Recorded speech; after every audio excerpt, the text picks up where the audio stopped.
Bonjour à tous.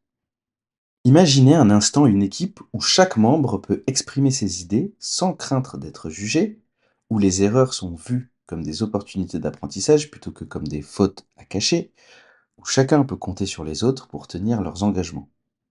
Une équipe où la créativité explose parce que la sécurité psychologique règne. Est-ce que cette équipe existe vraiment? Et si oui, quel est son secret? La réponse tient en un mot: la confiance. Mais pas n'importe quelle confiance. Une confiance consciente, construite méthodiquement et adaptée aux spécificités pour chaque personnalité. Et si la clé pour bâtir cette confiance extraordinaire se trouvait dans la compréhension profonde des différents profils de l'énéagramme? Aujourd'hui, nous allons parler de la confiance comme fondation des relations collectives, en explorant comment l'énéagramme révolutionne cette approche de la construction de la confiance en équipe. Dans les épisodes précédents, nous avons découvert les triades de l'énéagramme et exploré les cycles de conflits dans le couple. Aujourd'hui, nous élargissons notre perspective au monde collectif et professionnel où la confiance devient l'élément déterminant de la performance et du bien-être. Stephen Covey, l'auteur du célèbre Les 7 habitudes de ceux qui réalisent tout ce qu'ils entreprennent, a consacré une grande partie de ses recherches à comprendre les mécanismes de la confiance dans les organisations.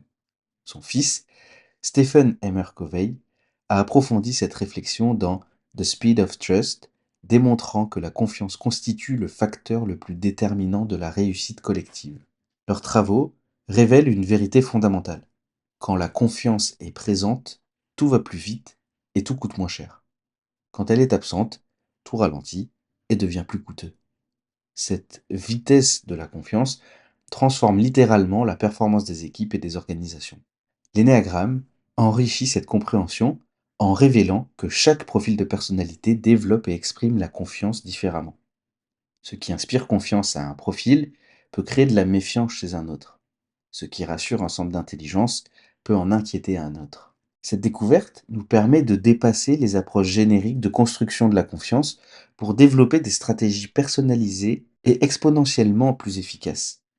Elle nous aide à comprendre pourquoi certaines équipes développent rapidement une confiance solide, tandis que d'autres restent bloquées dans la méfiance malgré tous leurs efforts. La confiance n'est pas un concept abstrait. Elle se manifeste par des comportements concrets, se mesure par des indicateurs précis et se construit par des actions délibérées. L'énéagramme nous donne la carte pour naviguer dans cette construction avec précision et efficacité. Au cours de cet épisode, nous verrons différentes choses. Premièrement, nous définirons précisément ce qu'est la confiance selon Stephen Covey et comment l'énéagramme enrichit cette compréhension. Nous découvrirons les différentes facettes de la confiance et leurs impacts sur la performance collective. Deuxièmement, nous analyserons comment chaque centre de l'énéagramme conçoit et exprime la confiance. Les approches mentales, émotionnelles et instinctives créent des dynamiques de confiance très différentes. Troisièmement, nous examinerons les besoins spécifiques de chaque profil pour faire confiance et inspirer confiance. Nous verrons que ces besoins varient considérablement d'un profil à l'autre. Quatrièmement, nous explorerons les stratégies concrètes de construction de la confiance adaptées à chaque profil. Ces stratégies touchent la transparence, la fiabilité et le soin des relations. Cinquièmement, nous aborderons la gestion des crises de confiance et les mécanismes de réparation selon les différents profils de personnalité. Enfin, nous découvrirons comment créer un écosystème de confiance durable qui honore la diversité des personnalités tout en favorisant la performance collective. Première partie. La nature de la confiance selon Covey et l'énéagramme. Les fondements de la confiance. Stephen Covey définit la confiance comme une fonction de deux variables, la crédibilité et le comportement. Le comportement comprend l'intégrité, qui vous êtes, et l'intention, pourquoi vous agissez. Le comportement inclut les capacités, ce que vous savez faire, et les résultats, ce que vous accomplissez. Cette formule simple, confiance égale crédibilité plus comportement divisé par 2, devient infiniment plus riche quand nous l'analysons à travers le prisme de l'énéagramme. Chaque profil évalue différemment ces quatre composantes et leur accorde une importance véritable. L'intégrité, pour un profil 1, pourrait se manifester par la cohérence entre les valeurs proclamées et les actions concrètes. Pour un profil 8, elle résiderait dans l'authenticité et l'absence de manipulation. Pour un profil 2, elle s'exprimerait par la sincérité des intentions bienveillantes. L'intention révèle des nuances encore plus subtiles. Un profil 3 pourrait être motivé par l'excellence et la réussite collective. Un profil 5 rechercherait la compréhension et la compétence. Un profil 9 viserait l'harmonie et l'inclusion de tous. L'impact des centres sur la confiance. Les trois centres d'intelligence de l'énéagramme créent des approches fondamentalement différentes de la confiance. Cette diversité enrichit les équipes, mais peut aussi créer des malentendus si elle n'est pas comprise. Le centre mental privilégie la confiance cognitive. Il fait confiance quand il comprend la logique, quand il peut prévoir les conséquences, quand il dispose d'informations suffisantes. Cette confiance se construit par l'explication, la démonstration et la cohérence intellectuelle. Le centre émotionnel développe une confiance relationnelle. Il fait confiance quand il se sent vu, apprécié et connecté. Cette confiance naît de l'empathie, de la reconnaissance et de la qualité des interactions humaines. Le centre instinctif cultive une confiance pragmatique. Il fait confiance quand il voit des résultats concrets, quand les actions correspondent aux paroles, quand il peut constater l'efficacité.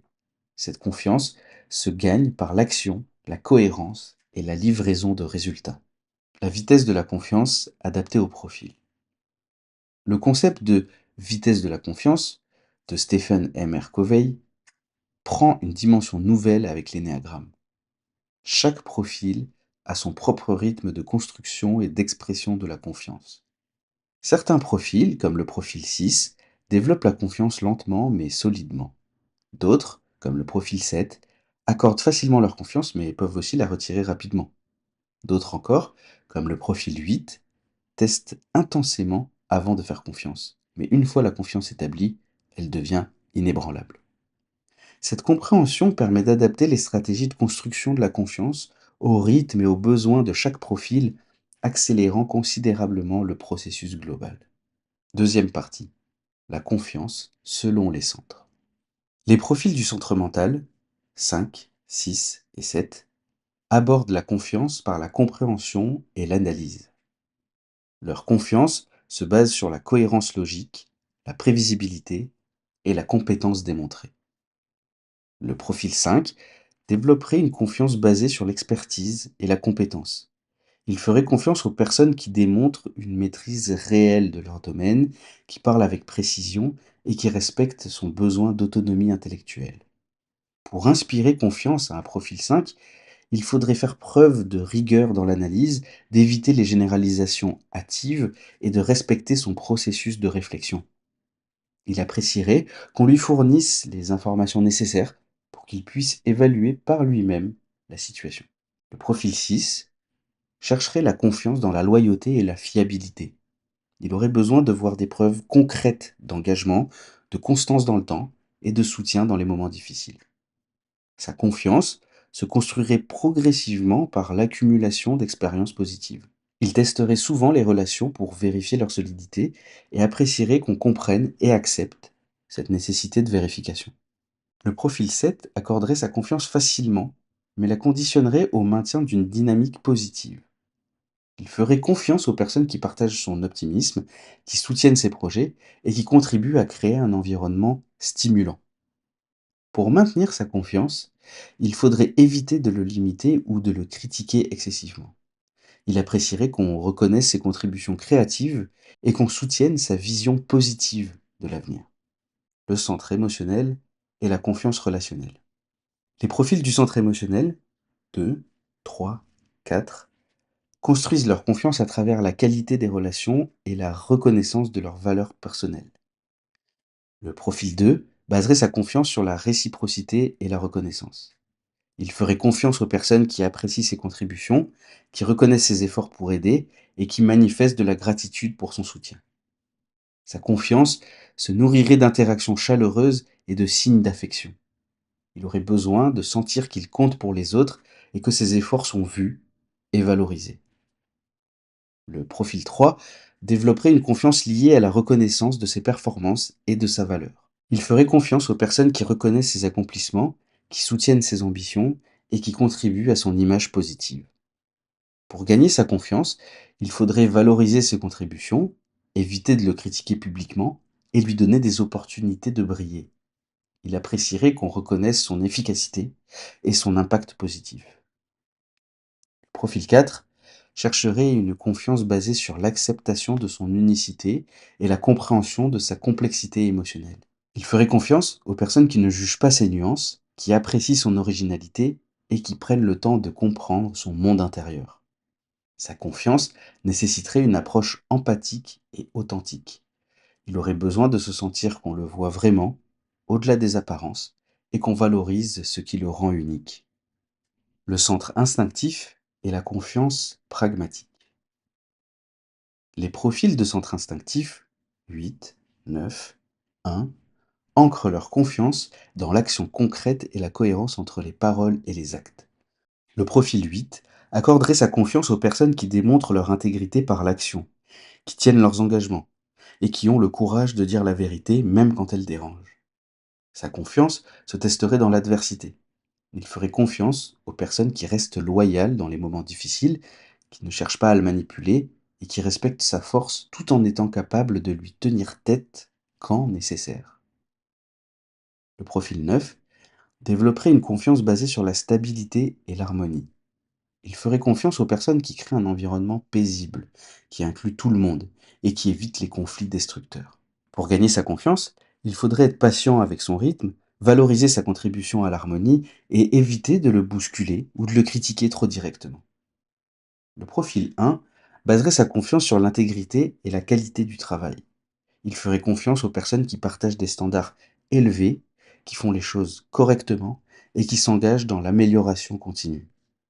Sa confiance se construirait par la démonstration de compétences et d'engagement éthique. Il apprécierait qu'on reconnaisse ses efforts pour l'excellence et qu'on partage son désir d'amélioration. Troisième partie. Stratégie de construction de la confiance par profil. Approche personnalisée pour la transparence.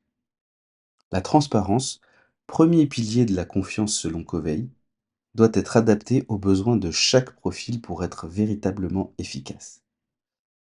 Pour les profils du centre mental, la transparence passerait par le partage d'informations complètes et précises. Il faudrait expliquer les raisonnements, partager les données pertinentes et être clair sur les incertitudes et les risques. Le profil 5 apprécierait qu'on lui fournisse tous les éléments nécessaires pour comprendre les enjeux.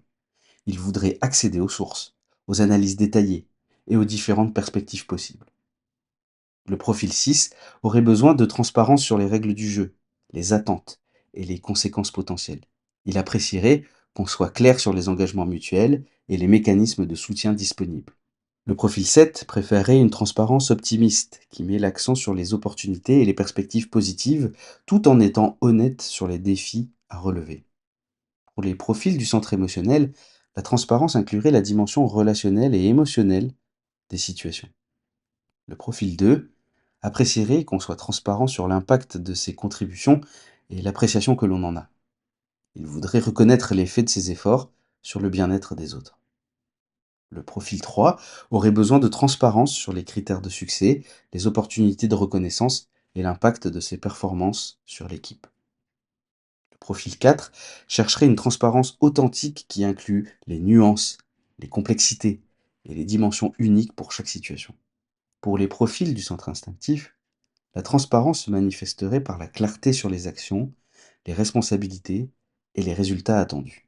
Le profil 8 voudrait une transparence directe et sans détour sur les enjeux de pouvoir, les vraies motivations et les conséquences concrètes des décisions. Le profil 9 apprécierait une transparence bienveillante qui évite de créer des tensions inutiles tout en étant honnête sur les réalités. Le profil 1 chercherait une transparence rigoureuse sur les standards, les processus et les critères d'évaluation de la qualité.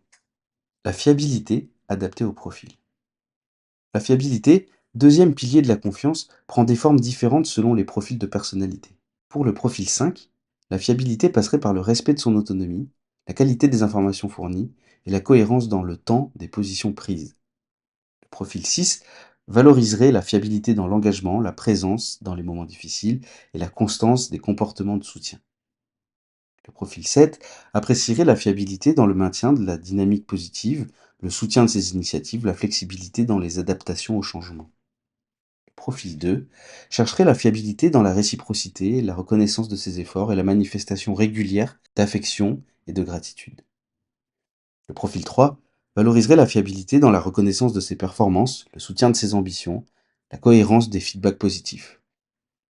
Le profil 4 apprécierait la fiabilité dans l'acceptation de ses particularités, la constance de l'empathie et l'authenticité des interactions. Le profil 8 chercherait la fiabilité dans la tenue des engagements, la franchise de la communication et la loyauté dans l'adversité. Le profil 9 valoriserait la fiabilité dans le maintien de l'harmonie, la stabilité de l'environnement et la prévisibilité des interactions. Le profil 1 apprécierait la fiabilité dans la quantité du travail, le respect des standards et l'engagement pour l'amélioration continue. Le soin des relations selon chaque profil. Le troisième pilier, le soin des relations, se manifeste différemment selon les profils, mais reste essentiel pour tous. Les profils du centre mental auraient besoin que l'on respecte leur mode de fonctionnement intellectuel. Cela implique de valoriser leurs analyses, de respecter leurs besoins de réflexion et de reconnaître leurs contributions cognitives. Les profils du centre émotionnel chercheraient un soin relationnel qui passe par l'attention à leurs besoins émotionnels, la reconnaissance de leurs valeurs et l'expression de l'appréciation. Les profils du centre instinctif apprécieraient un soin qui respecte leur autonomie, reconnaît leur contribution à l'action et évite de les contraindre inutilement. Cette personnalisation du soin relationnel multiplie son efficacité et accélère la construction de la confiance. Quatrième partie. Gestion des crises de confiance. Comprendre les déclencheurs par profil. Chaque profil a ses déclencheurs spécifiques qui peuvent briser la confiance rapidement. Comprendre ces déclencheurs permet de les éviter et de réparer plus efficacement quand ils se produisent. Le profil 5 perdrait confiance si on violait son autonomie, si on partageait des informations erronées ou si on le sollicitait de manière excessive sans respecter ses limites. Le profil 6 verrait sa confiance ébranlée par l'incohérence, l'abandon dans les moments difficiles ou les changements soudains sans explication. Le profil 7 perdrait confiance face aux critiques excessives, aux limitations dans sa liberté ou à un environnement devenu trop négatif ou contraignant. Le profil 2 verrait sa confiance affectée par l'ingratitude, l'ignorance de ses efforts ou le sentiment d'être utilisé sans reconnaissance. Le profil 3 perdrait confiance suite à des critiques publiques, à la non-reconnaissance de ses performances ou à des attaques contre son image. Le profil 4 verrait sa confiance ébranlée par le rejet de son unicité, l'incompréhension des nuances ou le sentiment d'être banalisé. Le profil 8 perdrait confiance face à la manipulation, à la déloyauté ou aux tentatives de contrôle déguisé. Le profil 9 verrait sa confiance affectée par les conflits agressifs, la pression excessive ou l'ignorance de ses contributions à l'harmonie. Le profil 1 perdrait confiance devant la médiocrité acceptée, l'incohérence éthique ou l'indifférence aux standards de qualité. Stratégie de réparation personnalisée. Quand la confiance est brisée, sa réparation demande des approches spécifiques à chaque profil. Pour réparer la confiance d'un profil 5, il faudrait reconnaître explicitement les erreurs commises, expliquer comment on compte éviter leur répétition et respecter scrupuleusement les nouvelles limites établies. Avec un profil 6, la réparation passerait par des épreuves concrètes de fiabilité, un engagement renforcé et des actions qui démontrent la solidité retrouvée de la relation. Avec un profil 7, il faudrait rétablir rapidement une dynamique positive, proposer de nouvelles perspectives encourageantes et éviter de s'appesantir sur les aspects négatifs. La réparation avec un profil 2 nécessiterait une reconnaissance explicite de ses contributions, des excuses sincères pour ne pas les avoir vues et un engagement à mieux les valoriser. Avec un profil 3, il faudrait reconnaître ses forces, éviter les critiques publiques et lui donner des opportunités de restaurer son image positive. Avec un profil 4, la réparation passerait par une compréhension empathique de son expérience unique, la validation de ses sentiments et l'expression d'une acceptation authentique. Avec un profil 8, il faudrait être direct et honnête sur les erreurs, assumer pleinement ses responsabilités et démontrer par des actions concrètes sa fiabilité retrouvée. La réparation avec un profil neuf, nécessiterait une approche douce et patiente, la création d'un environnement sécurisant et l'évitement de toute pression additionnelle. Pour un profil 1, il faudrait reconnaître ses standards élevés, s'engager à améliorer la qualité et démontrer son engagement pour l'excellence. Cinquième partie, un écosystème de confiance durable. Les conditions systémiques. Au-delà des relations individuelles, la confiance durable nécessite des conditions systémiques qui honorent la diversité des profils tout en favorisant la cohésion collective. Ces conditions incluent des processus de communication adaptés aux différents styles, des mécanismes de reconnaissance qui touchent tous les profils, des structures de feedback qui respectent les sensibilités de chacun. L'organisation devrait créer des espaces où chaque profil peut s'exprimer selon ses modalités naturelles. Réflexion pour les profils mentaux, expression émotionnelle pour les profils du cœur, action directe pour les profils instinctifs. L'équilibre entre unité et diversité. Un écosystème de confiance réussi trouve l'équilibre envers l'unité de vision et la diversité des approches. Cette unité ne vient pas de l'uniformisation, mais de la compréhension mutuelle et de l'appréciation des différences. Chaque profil apporte sa contribution unique à la confiance collective. Les profils mentaux apportent la rigueur et l'analyse. Les profils émotionnels créent la connexion et la motivation. Les profils instinctifs assurent l'action et les résultats. Cette diversité, bien orchestrée, crée une confiance plus riche et plus résiliente qu'une approche uniforme. Les pratiques de maintien. La confiance n'est pas un acquis mais un processus dynamique qui demande un entretien constant. Cet entretien passe par des pratiques régulières adaptées aux besoins de chaque profil. Ces pratiques incluent des rituels de reconnaissance, des espaces de feedback, des moments de célébration et des mécanismes de résolution des tensions avant qu'elles n'escaladent. Chaque profil contribue à ces pratiques selon ses forces naturelles, créant un système auto-entretenu de confiance mutuelle. Sixième partie. Application pratique dans différents contextes. Le leadership et la confiance. Les leaders qui comprennent l'énéagramme peuvent adapter leur style pour inspirer confiance à tous les profils de leur équipe. Cette adaptation ne signifie pas de changer de personnalité, mais ajuster sa communication et ses actions. Un leader, profil 8, pourrait apprendre à tempérer son intensité avec des profils plus sensibles, tout en maintenant sa force avec ceux qui en ont besoin. Un leader, profil 2, pourrait développer sa capacité à donner des feedbacks directs aux profils qui les préfèrent. Cette flexibilité du leadership multiplie son efficacité et accélère la construction de la confiance dans l'équipe. La gestion de projet. Dans la gestion de projet, la confiance détermine la qualité de la collaboration et la rapidité d'exécution. Comprendre les besoins de confiance de chaque membre permet d'optimiser les processus et les interactions. Les profils mentaux pourraient être responsables de l'analyse et de la planification, les profils émotionnels de la motivation et de la communication, les profils instinctifs de l'exécution et du contrôle qualité. Cette répartition reflète les forces naturelles de chaque profil en créant une complémentarité puissante, mais elle n'est pas une vérité absolue. L'innovation et la créativité. La confiance constitue la condition préalable à la créativité et à l'innovation. Seuls les environnements de haute confiance permettent la prise de risques créatifs et l'expression d'idées non conventionnelles. Chaque profil contribue différemment à l'innovation. Nouvelles perspectives, nouvelles connexions, nouvelles actions. La confiance permet à ces contributions de s'exprimer et de se combiner. Septième partie. Mesurer et évaluer la confiance. Indicateurs spécifiques par profil. La confiance peut se mesurer, mais les indicateurs varient selon les profils. Cette mesure personnalisée permet un suivi plus précis et des interventions plus ciblées. Pour les profils mentaux, les indicateurs pourraient inclure la qualité des analyses partagées, la participation aux discussions et la cohérence des positions dans le temps. Pour les profils émotionnels, on pourrait mesurer l'expression des sentiments, la qualité des relations interpersonnelles et le niveau d'engagement émotionnel.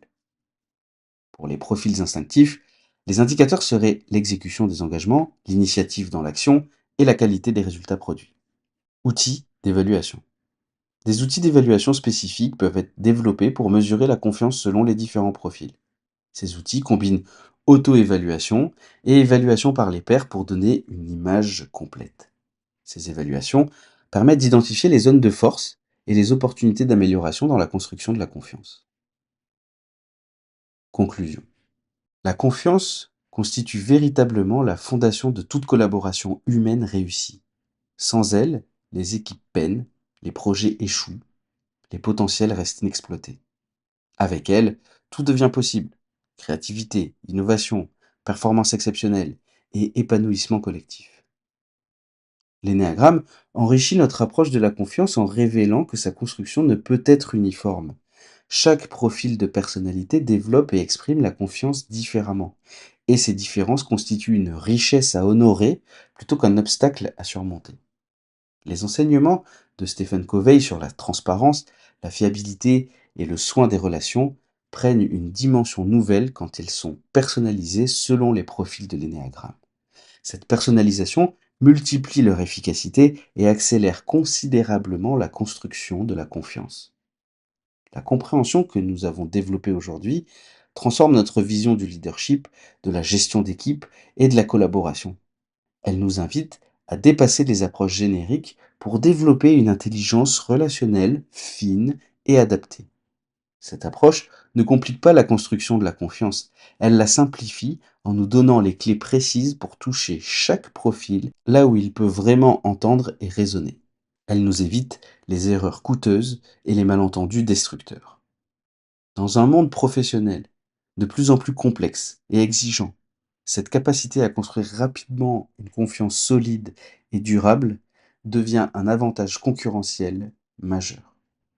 Les équipes qui maîtrisent ces compétences surpassent systématiquement celles qui s'en remettent au hasard ou aux méthodes génériques. L'énéagramme nous offre cette maîtrise. Il nous donne les outils pour créer des environnements où chaque personne peut donner le meilleur d'elle-même, où la diversité devient une force multiplicatrice et où la confiance irrigue naturellement toutes les interactions. Cette vision de la confiance consciente et personnalisée ouvre des perspectives extraordinaires pour l'avenir du travail collaboratif.